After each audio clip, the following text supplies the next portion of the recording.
거룩하신 하나님 아버지, 오늘 하루도 저희를 잘 지내게 하시고 또 한 주의 이 중간에 우리 수요 예배로 이렇게 모여서 하나님을 예배하고 또 찬양하고 기도하는 시간 주심에 감사합니다. 오늘 또 우리가 주님이 주시는 말씀을 듣기 원합니다.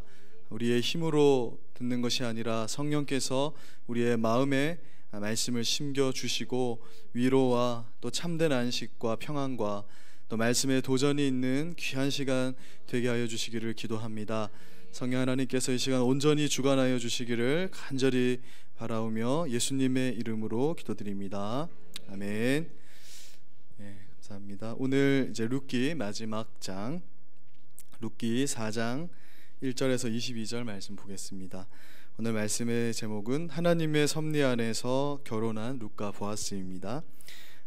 1절부터 22절까지 빠르게 한번 교독해 보겠습니다. 제가 먼저 읽겠습니다. 보아스가 성문으로 올라가서 거기 앉아 있더니 마침 보아스가 말하던 기업 물을 자가 지나가는지라. 보아스가 그에게 이르되 아무개여 이리로 와서 앉으라 하니 그가 와서 앉으매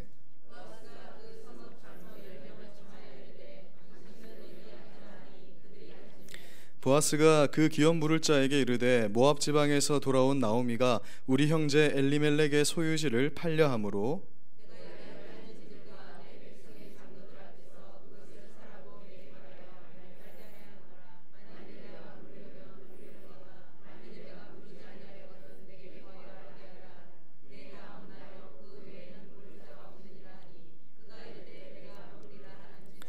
보아스가 이르되 내가 나오미의 손에서 그 밭을 사는 날에 곧 죽은 자의 아내 모압 여인 룻에게서 사서 그 죽은 자의 기업을 그의 이름으로 세워야 할지니라 하니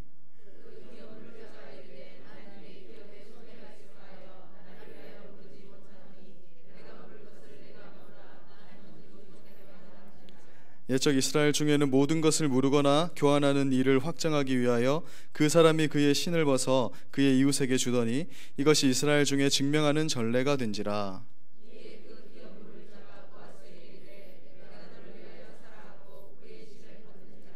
보아스가 장로들과 모든 백성에게 이르되 내가 엘리멜렉과 기룡과 말론에게 있었던 모든 것을 나오미의 손에서 산 일에 너희가 오늘 증인이 되었고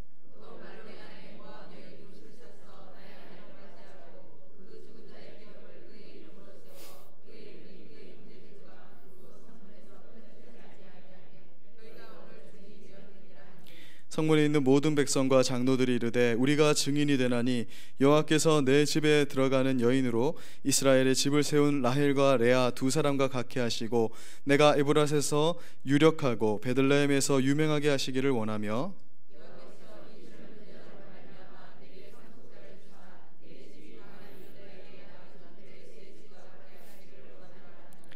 이에 보아스가 룻을 맞이하여 아내로 삼고 그에게로 들어갔더니 여호와께서 그에게 임신하게 하심으로 그가 아들을 낳은지라.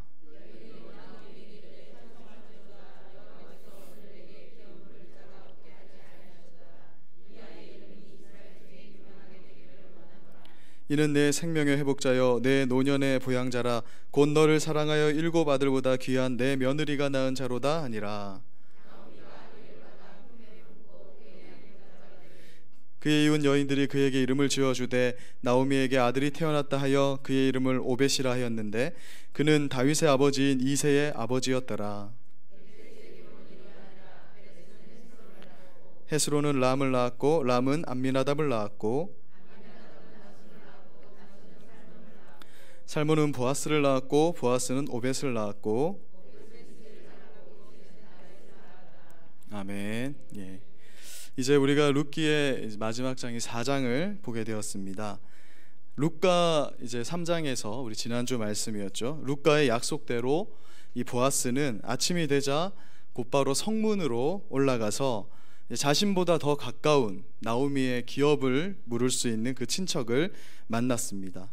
이 당시 마을의 성문은 이 중앙 성문은 성벽이 이렇게 쭉 세워져 있으니까 그늘을 만들어주죠. 중동 지방은 많이 덥기 때문에 그렇지만 건조하여서 그 그늘에 들어가면 시원하게 됩니다. 그래서 그 그늘 밑에 일정한 장소를 두고 당시 사람들이 이곳에서 만남과 화합의 장소로 그렇게 사용했습니다. 그래서 거기 앉아 있으면 만날 수 있지 않을까, 이런 마음에서 성문으로 올라간 것이죠. 그리고 이곳은 오늘날로 치면은 이제 지방 법원과 같은 역할을 하게 됩니다.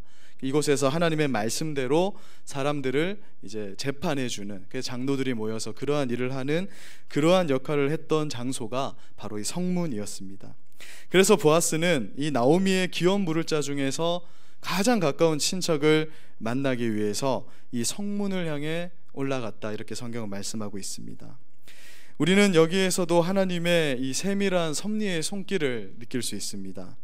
하나님의 섭리 안에서 보아스는 어렵지 않게 기업 물을 친척을 만나게 돼요. 그러니까 우리가 어쩔 때는 뭔가 우연히 일이 사람의 눈으로 우연히 진행되는 것 같은데 그 일이 착착 진행되고 하나님께서 방향을 열어주시는 것처럼 일이 진행되어질 때 이 일 가운데 하나님이 함께 하신다라는 것을 느낄 수 있지 않습니까? 아마 보아스도 그 친척을 이렇게 곧바로 만나게 되는 이 일을 통해서 지금 이 일은 하나님의 계획 속에서 이루어지는 일이구나, 이런 느낌을 받았을 것 같습니다.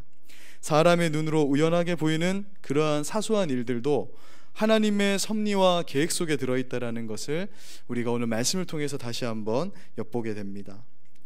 그리스도인의 삶에 있어서 이 하나님의 선한 손길이 미치지 않는 경우가 없다는 이 사실이 우리에게 정말 안정감과 위로를 주는 것입니다. 혹시 우리가 이런 마음을 먹을 수 있어요. 내가 하는 이 일이 왜 이런 식으로 흘러갈까? 내가 의도하지 않았고 왜 이 일에서 나의 실수와 허물이 드러날까?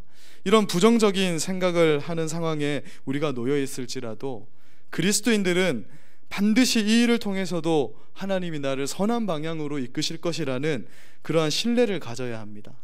왜냐하면 분명 우리 하나님은 비록 하나님이 눈에 보이지 않는 것 같은 그런 절망적인 상황 속에서도 우리와 함께 하심이 분명하다라고 성경이 말씀하고 있기 때문에, 그리고 우리가 살아가면서 하나님이 그 일 가운데 계셨고 그 기업과 하나님의 뜻을 이루셨다라는 것을 우리가 경험해 오고 있기 때문에 그런 것입니다. 룻기 4장 1절을 보십시오. 하나님의 섭리 안에서 보아스가 그 친척을 만났다라고 말씀하고 있습니다. 아무개여, 이름이 나오지 않습니다. 그래서 아무개여 이리로 와서 앉으라, 이렇게 말합니다. 그리고 2절을 보니 그 성읍 장로 10명을 초청하여서 그들이 기업 물을 자를 정하는 이 재판에 오늘날로 따지면 배심원 역할을 이렇게 하게 하였습니다. 룻기 4장 3절에서 4절을 보면 보아스는 나오미의 기업을 물을 친척에게 다음과 같이 말합니다. 모압 지방에서 돌아온 나오미가 우리 형제 엘리멜렉의 땅을 팔려고 하고 있습니다.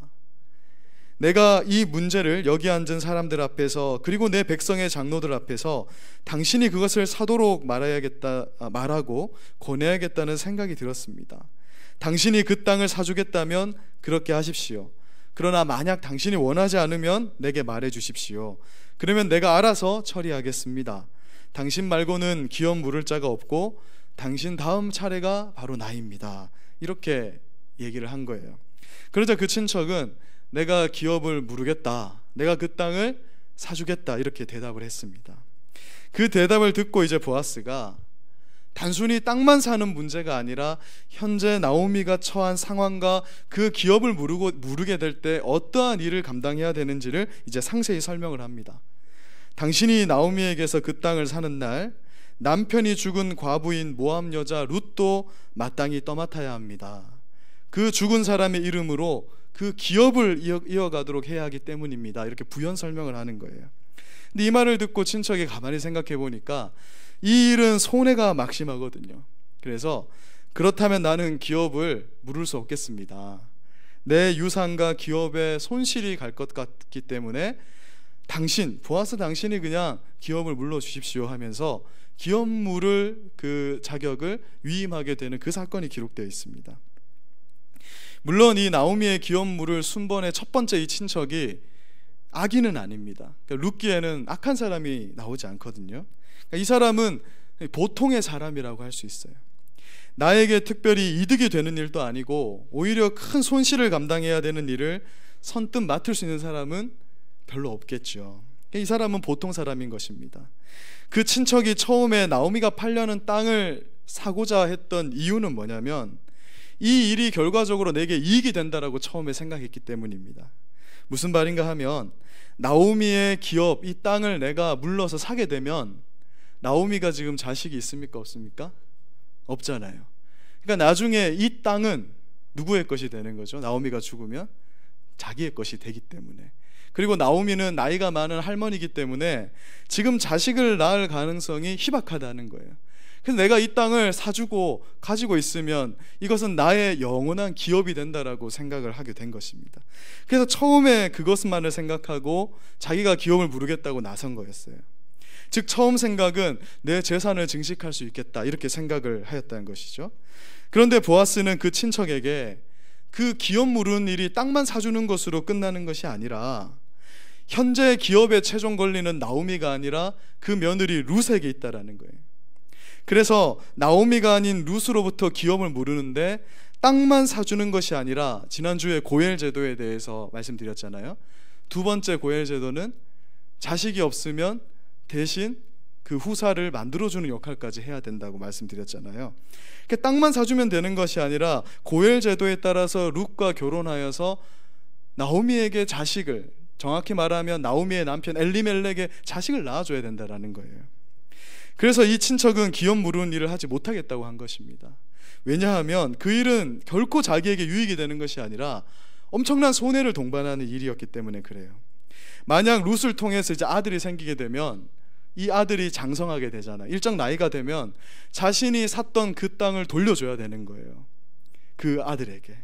심지어 이 아들을 양육해야 되는 그러한 이 의무까지 이 사람에게 부여가 되는 거예요. 남의 집애를 물론 자기의 씨지만 키워야 되고, 뿐만 아니라 자신의 유산을 자식들에게 나눠줄 때 이 자식도 유산을 받을 권리가 생기게 되는 것입니다. 그래서 오늘 말씀해 보면 내 유산에, 내 기업에 손실이 갈까봐 나는 기업을 못 모르겠으니 보아스 당신이 물으십시오, 이렇게 대답을 했다는 것이죠. 그래서 인간적인 눈으로 볼 때 이 나오미의 기업 물은 일이 결코 쉬운 일이 아니었다라는 것입니다. 엄청난 경제적 손실을 감당하는 일이었다는 것이죠.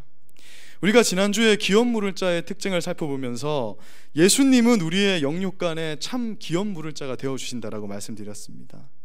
우리의 죄의 싹을 당신의 핏값으로 대신 담당해 주실 때 예수님이 이익 보는 게 있었을까요? 예수님께 이익되는 것은 아무것도 없었습니다. 오히려 당하시지 않아도 되는 온갖 순환과 고난을 당하셔야 했죠. 손해를 보시는 일을 우리를 위해서 기꺼이 담당하셨다라고 말하고 있습니다. 무엇보다 예수님의 우리를 위한 이 구속사역이 감동이 되는 것은 뭐냐면 그 일이 철저하게 예수님의 자발적인 순종에서 비롯됐다라는 거예요. 억지로 한 것도 아니고 성부 하나님이 부탁하거나 시켜서 하는 것이 아니라 예수님의 자발적 순종이었다라는 것입니다. 지난주에 고엘 제도에 대해서 설명할 때 오늘 첫 번째 이 친척처럼 이것은 억지로 할 수 없고 반드시 자기의 뜻대로 자기가 하고자 할 때 기업을 물을 수 있게 했습니다. 예수님께서 우리를 위해 담당하신 모든 고난, 우리를 위해서 성육신하셔서 말구유에 누우신 것, 이 땅에서 가난하게 사시면서 보통 사람보다 더욱 낮아지신 것, 그리고 우리 죄를 위해서 채찍에 맞으시며 결국에 십자가에서 모든 일을 감당하신 이 예수님의 자발적인 순종, 그 안에서 우리가 빚을 탕감받아서 자유를 얻게 되었다는 사실을 잊지 말아야 된다는 것이죠. 그래서 그리스도인들은 다 예수님의 이 은혜로 살아가는 자들이지 않습니까? 그래서 그 은혜에 감사하는 마음으로 우리도 이제 자발적으로 하나님을 몰라 죽어가는 사람들의 기업을 물으는 자들이 되어야 한다는 것입니다. 그들에게 하나님의 복음을 전할 때 내가 뭔가 대가를 바라고 뭔가를 하는 것이 아니라 이미 주신 은혜에 감동하여서 그 은혜에 감사하여서 이 일을 하는 것이 마땅한 것이라는 것이죠. 그것이 바로 신앙의 원리입니다. 그래야 해서 그 친척은 이제 누군가에게 땅을 물거나 사주거나 교환할 때 그것을 확증하기 위해서 신을 벗는 행위를 행하면서 보아스에게 그 신을 주면서 너가 이제 이 기업 물으는 행사를 하여라, 이렇게 얘기하게 된 것입니다. 즉 나오미의 기업을 물을 권리를 보아스에게 공식적으로 넘겨주는 행위를 그가 하게 되었다는 것이죠. 보아스는 기업 물은 권리의 1순위가 되자마자 기다렸다는 듯이 일을 처리하기 시작합니다. 합법적으로 기업 물을 자가 되었을 때 그는 룻을 아내로 맞이해서 내가 이 나오미의 후사를 이어주겠다, 반드시 그렇게 하겠다, 고엘로서 책임과 의무를 다하겠다라고 그 10명의 장로들과 그곳에 모인 모든 사람들 앞에서 강력하게 선언하게 되는 것을 보게 됩니다. 보아스가 이렇게 말하자 장로들과 성문에 있던 사람들이 여호와의 이름으로 나오미의 기업을 물으니 보아스와 룻을 축복해 줍니다. 우리가 이 축복의 내용에 두 가지 사실이 강조되는데요, 하나씩 보면 첫 번째 내용은 다음과 같습니다. 룻기 4장 11절을 보십시오. 같이 한번 11절을 한번 읽어보겠습니다. 시작.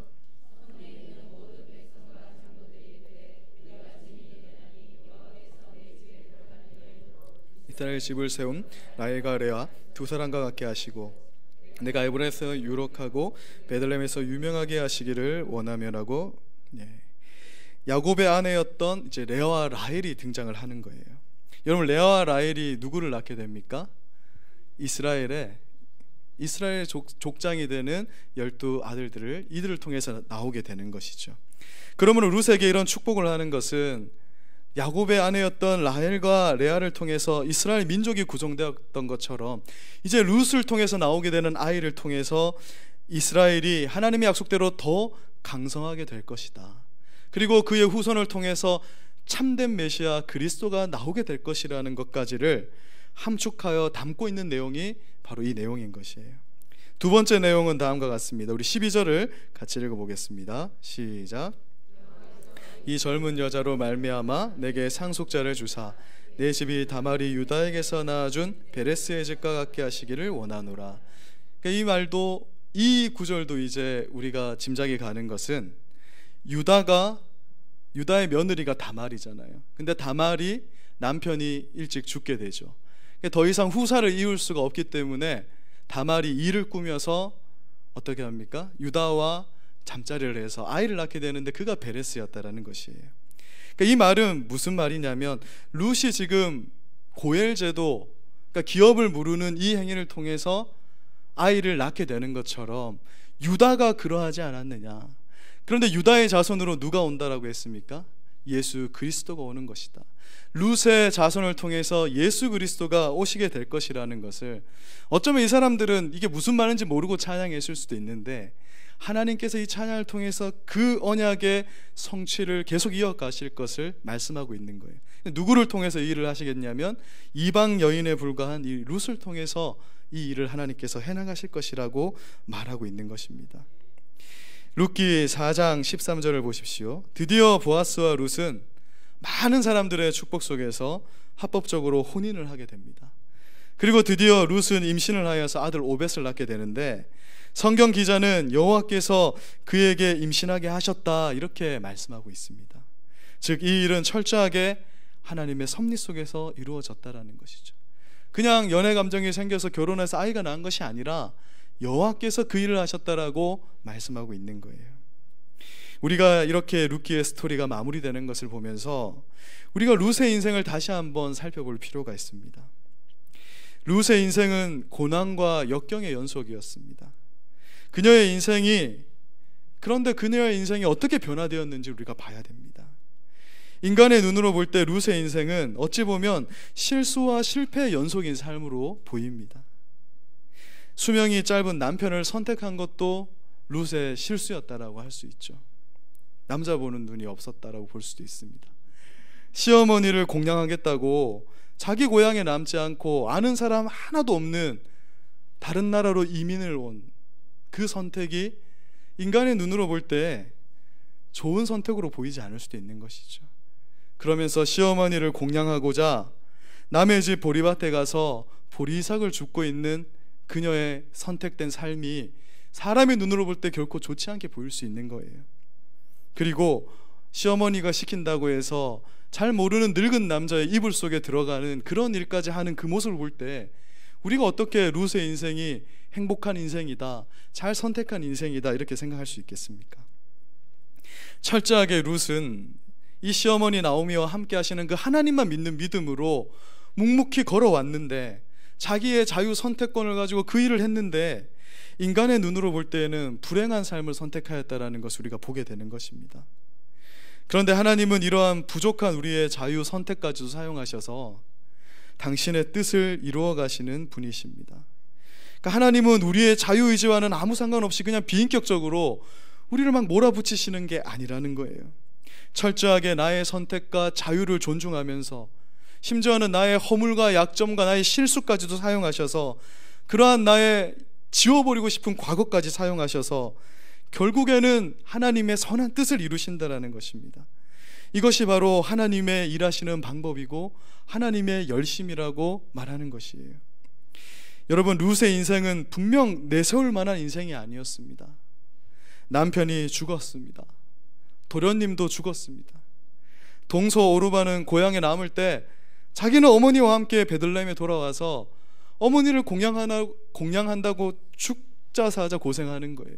근데 그게 막 멋있는 게 아니에요. 막 오늘날 커리어 우먼처럼 무슨 회사에 다니면서 막 기업을 하면서 어머니를 공양하는 게 아니라 남의 집 밭에 가서 보리 이삭을 주우면서 그렇게 어머니를 공양하는 그런 모습입니다. 여러분, 이런 룻의 인생이 영웅적으로 보입니까? 우리는 늘 그걸 꿈꾸잖아요. 우리 중고등부나 청년들에게 질문을 합니다. 어떤 성경 인물이 되고 싶냐?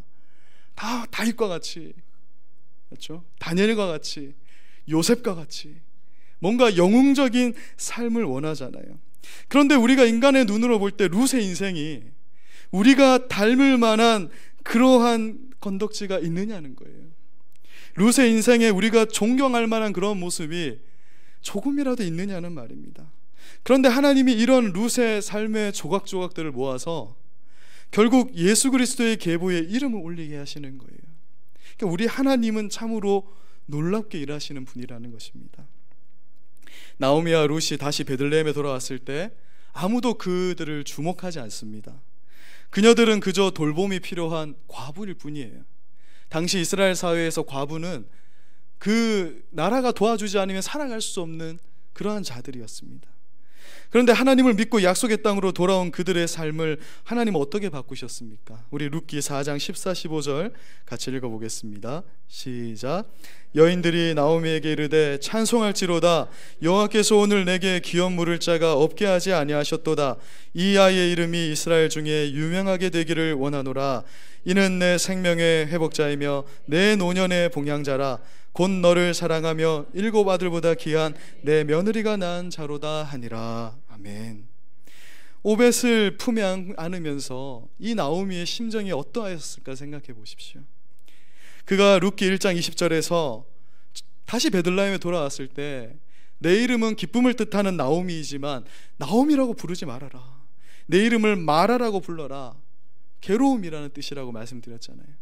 그러면서 그들이 고향으로 돌아왔다라는 것입니다. 그런데 얼마 되지 않아서 손주를 품에 안고 그가 감동에 차 있고 많은 사람들이 부러워하고 원래 그 이름이 회복되는 것을 보게 되는 것입니다.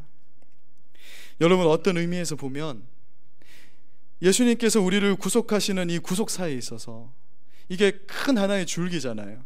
룻이 중요한 이유는 그를 통해서 예수 그리스도가 이 땅에 태어나시기 때문에 중요한 것이잖아요. 그런데 그 구속사에 있어서 나오미와 룻과 보아스가 그렇게 필요 없어 보일 수도 있습니다. 무슨 말이냐면 하나님이 능력이 없어서 그들의 힘이 필요로 하시겠습니까? 하나님의 손이 짧아서 그들의 도움이 반드시 있어야만 이 일을 할 수 있는 것이겠습니까? 더 멋지고 강하고 신실한 자들이 없어서 나오미와 룻이라는 그런 과부들을 사용하셨겠느냐는 거예요. 우리도 마찬가지입니다. 나 같은 한 사람이 지금 경주에 시골에 있는 이 교회에서 이 한 사람이 하나님의 나라를 완성시켜가는 이 신약시대의 거룩한 일을 하는데 나라는 존재가 도대체 얼마나 소용이 있는가 생각할 수 있지 않습니까? 또 한편으로는 내 옆에 있는 저 사람이 우리 교회를 위해서, 하나님 일을 위해서 도대체 저 사람이 얼마나 필요하냐고 생각할 수 있지 않습니까? 우리 교회 학교 애들 막 뛰어다니고 뭐 꼬맹이들 있잖아요. 걔네들 볼 때 쟤네들이 뭔 하나님 교회를 위해서 필요한 존재인가 이렇게 생각할 수 있지 않습니까? 그러나 여러분, 룻기는 결코 그렇지 않다고 말씀하고 있는 거예요. 우리 하나님은 우리 한 사람 한 사람의 인생을 굉장히 소중하게 여긴다는 것입니다. 한 사람의 인생마다 완벽한 스토리가 있는 거예요. 우리도 다윗과 같이, 다니엘과 같이, 룻과 같이 하나님의 완벽한 드라마가 있고 스토리가 있는 인생이라는 것을 말씀하고 있습니다. 그래서 하나님이 우리 인생을 너무 소중하게 사용하시는 거예요. 그리고 우리 한 사람의 인생들을 모두 사용하셔서 하나님이 그 계획과 뜻을 인간과 함께 이루어가고 계시다라고 말씀하고 있는 것입니다. 아마 룻이 엄청 영웅적인 삶을 살았다면 우리는 성경을 읽으면서 또 좌절했을 수도 있습니다. 그러나 그렇지 않다라는 거예요. 나보다 더 못한 여인이에요. 별로 한 게 없어요. 보리 이삭을 줍고 그냥 늙은 사람과 결혼하여 아이를 낳은 거예요. 인간의 눈으로 보면 철저하게 그런 일이라는 것입니다. 한 장 넘겨주시면요, 이걸 한 장 더, 직소 퍼즐이라고 하는 겁니다. 먼저 아시죠? 피스, 100피스, 1000피스에서 이렇게 끼우는 것입니다. 차영 집사님 댁에 가보니까 은채가 선물했다는 이렇게 큰 피스가, 이 직소 퍼즐이 있더라고요. 그 그림을 고우가 그린 명화 같은데, 제가 볼 때는 그 은채가 꽤 큰 직소 퍼즐을 잘 맞춰서 액자로 이렇게 선물을 한 것 같더라고요. 그런데 여러분, 이 직소 퍼즐에서 중앙에 중요한 그림을 구성하는 그 피스만 중요한 것이냐는 거죠. 배경을 이루는 피스는 중요하지 않느냐는 것입니다. 이 그림이 완성되기 위해서는 반드시 내가 있어야 된다는 거예요. 여러분, 수만 그루의 나무가 있어도 한 그루의 나무가 빠져버리면 표시가 나듯이 하나님은 우리 각자의 한 사람의 인생 그 한 피스 한 피스를 굉장히 소중하게 여기는 거예요. 잃어버릴 수 없는 거예요, 그것은. 그리고 그것들이 다 모여야만 하나님의 완벽한 구속사의 그림이 완성되는 것입니다. 우리도 하나님의 구속사를 이루는 하나의 이 퍼즐 피스들이라는 거예요. 하나님 우리 한 사람 한 사람의 삶을 인격적으로 사용하시는 그 방법으로 하나님의 나라를 완성시켜 나가고 있다는 것을 아십니까? 만약 우리의 인생들이 하나님이 하나님 나라를 완성시켜 나가는데 별 의미가 없다라면 우리의 삶을 가지고 이렇게 씨름하실 필요가 없어요. 그냥 성령으로 우리를 변화시켜 버리면 됩니다. 믿자마자 그냥 거룩하게 다시는 하나님 거절할 수 없도록 그렇게 만들면 되는데, 하나님 그렇게 하지 않으시잖아요. 한 사람의 인생을 두고 하나님 씨름하시는데, 제 인생을 봐도 그렇고 우리 집사님들 성도님들 삶도 다 똑같을 겁니다. 하나님이 같이 씨름하면서 때로는 참아도 주시고 때로는 매도 드시고 그렇게 우리의 인생을 쌓아 오시는데, 하나님이 그러한 방법으로 하나님의 교회를 세우시고 이 땅의 교회를 통해서 하나님 나라를 완성시켜 나가시는 일을 나와 함께 하고 계시다고 룻기가 말씀하고 있는 것입니다. 어떻게 보이면 작아 보이고 보잘것없어 보이고 하찮은 나의 삶이, 하나님은 그게 없으면 안 된다는 거예요. 내가 선택한 이 구속사의 한 조각이기 때문에 네가 없이는 완성될 수 없다라고 말씀하는 것입니다. 우리가 지금 하는 일이 교회에서나 하나님 나라에서나 세상에서 큰 영향력이 없어 보일 수도 있어요. 당장에는. 룻이 그랬잖아요. 아니, 어머니를 먹이기 위해서 보리밭에 가서 이삭을 줍는 일이 뭐가 그렇게 대단한 일이라는 거예요. 그냥 그녀는 시어머니에 대한 인애의 마음, 헷세대의 마음으로 그 일을 충실히 했을 뿐이잖아요. 우리가 교회 화장실을 청소하고 교회 잡초를 뽑는 그런 사소한 일, 아무것도 아니라고 생각할 수 있어요. 때로는 그런 일을 하는 사람이 마음에 큰 곤란함, 좀 섭섭함이 생길 수도 있는 것입니다. 제가 예전에 찬양을 이렇게 섬기고 싶었는데 PPT 할 사람이 없어서 PPT를 시작했거든요.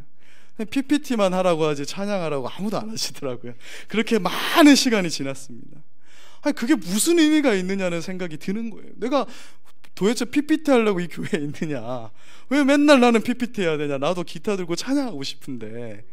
지금까지도 PPT를 하고 있지만 그게 우리가 볼 때 아무것도 아닌 것 같은 그 일인데, 하나님은 그 삶까지 그 전체의 드라마를 이루시는데 하나님 사용하신다는 거예요. 그래서 성도 한 사람 한 사람이 그 성격이 어떠하고, 우리가 볼 때 저런 성격은 교회에 없었으면 좋겠는데 이럴 수 있잖아요. 그런데 아니라는 것입니다. 학벌이 어떠하고 집안이 어떠하고 신앙의 모습이 어떠하고를 떠나서 하나님 부르신 자들은 다 소중하다는 것이, 한 조각이 없으면 그림이 완성되지 않는다는 것입니다. 여러분, 현재 나의 절망적인 상황으로 인해서 그래서 좌절하지 말아야 돼요. 쫄지도 말아야 됩니다. 내가 있어야 하나님 완성된다, 하나님의 계획은 내가 있어야 완성된다라는 그 생각을 가져야 되는 것입니다. 여러분, 우리 한 사람 한 사람이 얼마나 소중하냐면 하나님의 창조를 한번 생각해 보세요. 하나님께서 명태를 창조하실 때 어떻게 하십니까? 본 적이 없으시죠? 근데 말씀대로 하면 이렇게 되는 겁니다. 명태야 있어라 하면 바닷가에 수억만 마리의 명태가 한꺼번에 생겨서 막 헤엄을 치고 다니는 겁니다. 이게 동물들의, 식물들의 창조예요. 하나님이 씨앗을 심어서 길렀더라, 이게 아닙니다. 뭐 잡초야 생겨라 하면 생기는 거예요. 심지어 천사의 창조도 마찬가지입니다. 천사들아 생겨라 했을 때 천군 천사가 생겨나는 거예요. 그런데 여러분, 사람은 다릅니다. 사람만이, 아담이라는 한 사람이 창조되는 거예요. 그리고 그 아담은 인격적으로 한 객체로서 하나님과 관계를 맺게 됩니다. 하나님이 생기를 그에게 불어넣으신다는 거예요.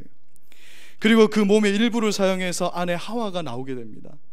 그리고 이 둘이 서로 사랑을 할 때 그를 통해서 자녀 한 자녀가 태어나면서 이 땅에 번성하게 되는 게 사람의 창조의 특성이라는 거예요. 이는 사람이라는 이 한 사람이, 이 객체가 얼마나 소중한 존재인지를 말해주는 겁니다. 창조 이 섭리부터. 그리고 그 한 사람의 삶 자체가 얼마나 완벽한 스토리를 가진 소중한 존재라는 것을 말해주는 것입니다. 삶이 짧을 수도 있고 길 수도 있고 화려할 수도 있고 그렇지 않을 수도 있습니다. 어떨 때는 그냥 엄마 뱃속에서 낙태되는 아이들도 있을 수 있죠. 우리가 볼 때는 도대체 그게 무슨 의미가 있냐, 도대체 그것이 하나님의 세계에 그게 무슨 의미가 있지라고 생각할 수 있는데, 한 사람 한 사람의 삶이 하나님 나라를 완성시켜 나가는 그 하나의 퍼즐 조각으로서 절대 없어서는 안 될 존재라는 것을 룻기를 통해서 배우게 되는 것입니다. 또 반대로 말하면, 그러면 내가 소중한 존재구나, 이렇게 우쭐댈 필요도 없다라는 거예요. 내가 아무리 잘나고 잘해도 나라는 존재는 이 한 조각의 피스 조각에 불과하다라는 것이죠. 내 옆에 있는 이 사람이 없으면 하나님의 나라가 완성될 수 없다라는 것입니다. 나도 중요한데 옆에 사람이 반드시 있어야 되는 것이죠. 그래서 고린도전서 12장 12절에서 사도 바울이 이렇게 말씀합니다. 같이 읽어보겠습니다. 시작. 몸은 하나인데 많은 지체가 있고 몸의 지체가 많으나 한 몸인가 같이 그리스도도 그러하니라. 아멘. 우리가 다 그리스도를 머리로 하는 몸된 구성원들이라는 거예요. 한 사람도 부족해 보여도 필요 없는 것이 없다라는 것입니다. 그래서 서로가 서로를 비난할 필요도 없고, 이 사람이 있어야 하나님 나라가 완성되고 또 내가 있어야 하나님 나라가 완성되는 거예요. 이유는 한 가지, 하나님이 나를 선택하셨기 때문에, 옆에 사람을 선택했기 때문에, 버려질 수 없기 때문에 우리는 함께 가야 되는 것입니다. 말씀을 정리하겠습니다. 우리가 살펴보았듯이 룻기는 하나님의 섭리에 관한 책입니다. 그리고 그 섭리를 이루는 구성원들의 이야기가 담겨 있는데, 이방 여인이자 과부인 룻, 그리고 남편과 두 아들을 모두 잃어버린 몰락한 집안의 나오미, 그리고 유력한 자인 보아스의 이야기가 담겨 있습니다. 인간의 눈으로 볼 때 특별한 사람도 있고 보잘것 없어 보이는 사람도 있어요. 그런데 하나님의 섭리 안에서 이들을 통해서 서로 간의 헤세드가 행해지고 기업을 무르는 일들을 통해서 성경에서 가장 아름다운 스토리가 펼쳐지게 된 것을 보게 됩니다. 여러분, 룻기의 시대가 어떤 시대라고 했죠? 사사기 시대라고 말씀드렸습니다. 사사시대의 죄악상 우리가 잘 알고 있습니다. 말씀이 끊어져 버렸고 죄악이 번성합니다. 하나님의 아닌 우상을 섬기는 일로 넘쳐나서 도무지 희망이 보이지 않는 거예요. 그 사사기만 읽다 보면 아무런 희망이 보이지 않는데, 그 시대에도 이런 아름다운 스토리가 있었다라고 말하는 것이 룻기의 스토리입니다.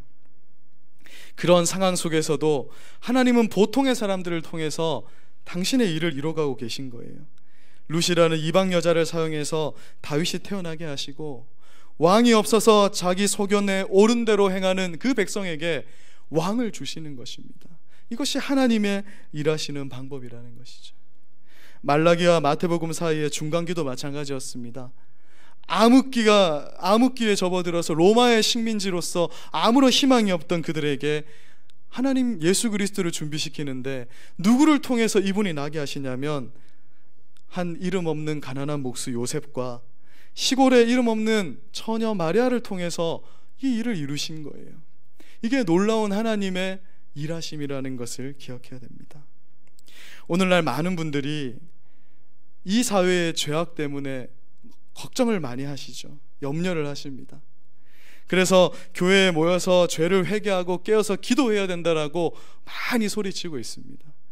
많은 곳곳에서 기도회, 부흥회 이런 것들이 생겨나고 있습니다. 물론 맞는 말입니다. 우리는 분명 이 세상에서 소금과 빛이 되어서 기도해야 되는 그런 사명을 가지고 있죠. 그러나 분명한 것은 그 일을 우리가 하는 것이 아니라는 것을 알아야 돼요. 이 일이 우리의 기도의 힘으로 된다라고 생각하면 오산이라는 겁니다. 하나님은 그냥 하나님의 뜻을 이루어 가시는 거예요. 거기에 우리의 기도가 사용되는 겁니다. 내가 기도로 하나님 바꿔서 이 사회를 변화시켜야지 하는 건 교만한 일이에요. 그 일은 하나님이 하시는 일입니다. 설사 우리의 기도 후에 어떤 일이 이루어졌다 해도 우리의 고백은 이렇게 되는 겁니다. 하나님이 정말 비참고 하찮은 나의 기도를 긍휼히 여겨서 나의 기도를 사용하셔서 하나님이 하나님의 일을 이루셨다, 이렇게 말해야 되는 거예요. 분명한 것은 하나님의 일에는 결코 실패가 없다는 것입니다. 여러분, 한국이 계속해서 이렇게 동성애가 막 판을 치고 법률이 바뀌고 막 죄를 지으면 하나님의 계획은 실패합니까? 하나님이 그러신 분이에요? 우리가 막 죄를 많이, 교회가 계속 타락하고 목사님들이 막 계속 이렇게 잘못된 일을 많이 하면 하나님의 계획은 결국 실패합니까? 아니라는 거예요. 하나님의 일은 결코 실패가 없다. 이 세상이 다 망해도 그것이 하나님의 승리라는 것입니다. 하나님의 계획대로 다 이루어집니다. 결코 마귀가 승리하는 일이 없다라고 요한계시록은 분명히 말씀하고 있어요. 망할 것 같은데 결론에 가보면 하나님이 승리했다. 그래서 우리가 할 것은 뭐냐면, 오늘 룻기의 말씀처럼 이 보아스처럼 나오미처럼 룻처럼 묵묵히 서로 간에 선대를 베풀고 하나님의 영광을 주변에 드러내면서 사는 겁니다. 하나님이 오늘 내게 주신 이 사명을 잘 감당하여서 전도와 또 교회를 섬기는 일과 가난한 이웃, 환난 맞은 이웃을 돕는 일, 이런 것을 내가 할 수 있는 그 일, 심지어는 교회 화장실 청소하고 교회에 어려운 것들, 교회에 고장난 것들을 고쳐나가면서, 근데 그러한 일들을 통해서 하나님은 하나님의 구속사를, 계획을 이루어 가신다라는 그 사실을 룻기를 통해서 우리가 배우게 됩니다. 우리가 이것을 먼저 마음에 탁 새기고 정말 이 신앙의 기초를 다시 새롭게 하는 그런 우리 모두의 모습이 되었으면 좋겠습니다. 우리가 살펴본 이 룻기 말씀처럼 하나님의 섭리를 믿으면서 정말 하나님으로부터 이미 받은 이 은혜를 기억하면서 서로 간에 선대, 햇새들을 베풀고 또 하나님의 계획을 이루면서 또 내가 기업 물을 그런 대상이 필요하다면 그들의 빚도 탕감해주고 그들을 위해서 대신 아파도 주고 함께 기뻐하고 아파하면서 우리가 이 하나님께 영광을 돌리고 하나님의 계획을 이루면서 살아가는 우리 모두가 되기를 주님의 이름으로 소망합니다. 제가 기도하고 함께 기도하겠습니다. 사랑하는 하나님 아버지,